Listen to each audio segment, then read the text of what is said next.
Il y a toujours une lutte entre la chair, entre notre âme et notre chair. Et on sait que la chair est souvent au contraire, la volonté de la chair est souvent au contraire de la volonté de l'esprit.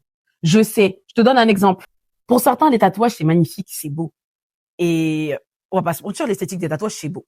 Mais la question, est-ce que, en tant que chrétien, tu peux te tatouer? Est-ce que, lorsque tu t'es tatoué, tu as demandé au Saint-Esprit, Saint-Esprit, est-ce que ce tatouage, tu vas l'apprécier? Est-ce que ce tatouage, il est vraiment dans ta parole? Que dit ta parole au travers des tatouages?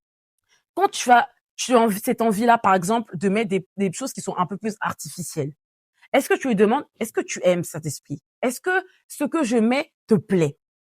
Parce que nous devons lui ressembler. On peut pas s'habiller, on peut pas se lever, s'habiller n'importe comment et penser que tout ce qu'on va mettre, ben en fait, c'est bon, c'est tranquille. Qui t'a dit que le faux peut se transformer en authentique parce que tu as prié?